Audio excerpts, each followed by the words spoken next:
love you my baby, I love you my baby, love you my baby. fadlan haddii aad tahay qof naxdin badan ama qof waayeel ah fiidiyogan ku diran yahay fadlan ha fiirsan. sheekadan waxay ku dhacday nin magaciisa la yiraahdo Ridwaan wuxuu joogay motelka dhexdiisa. sidoo motelka uu joogay uu ka caajisay kadib wuxuu go'aan ku qaatay inuu meesha ka tago, laakiin baawur uu ku soo baxo maysan kadib wuxuu go'aan ku qaatay baawurka oo meesha ku arko inuu xado.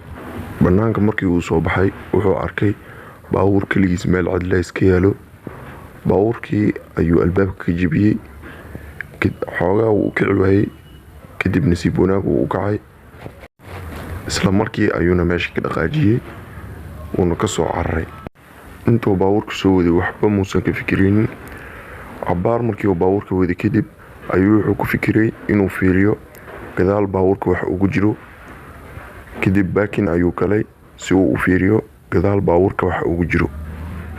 baawurkii ayuu ka soo degay si uu gadaal u furo, laakiin gadaal quful ayaa ku xirnaa. kadib qufulkii ayuu birtu wata ku jebiyey. kadib albaabadii ayuu furay, laakiin mugdi ayay ahayd. kadib doosh ayuu daaray si uu u arko wax ku jira. wuxuu arkay 4 caruur ah oo meesha lagu soo afduubay, 2 gabar ay yihiin 2 wiilal ay yihiin. caruurtaasina afkii gacmaha way ka xirnaayeen wayna ooyayeen. Ridwaan markii uu arrinkaas arkay aad ayuu u naxay.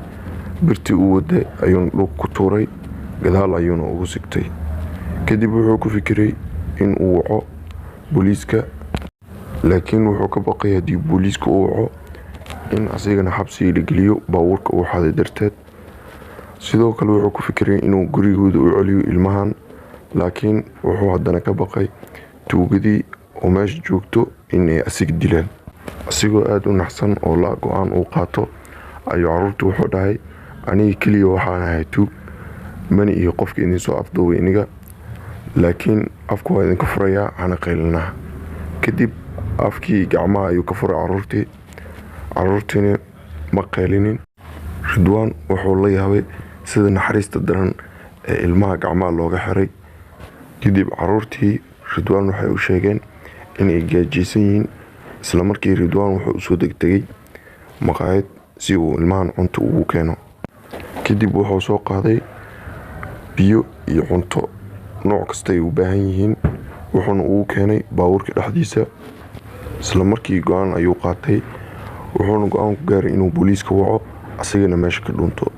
booliiskii ayuu u sheegay caruurta meesha joogaan, asigana saaxiibkiis ayuu u wacay si uu guriga ugu geeyo. Ridwaanna sidii ayuu ku badbaaday, gurigiis ayuuna si nabad ah ku imaaday. maalinkii xigtay ayuu TV-ga ka daawaday waxa ka dhacay iyo caruurta sida ay booliiska u soo heleen. asigana qofna maysan dareemin inuu arrinkaas dham uu sameeyey.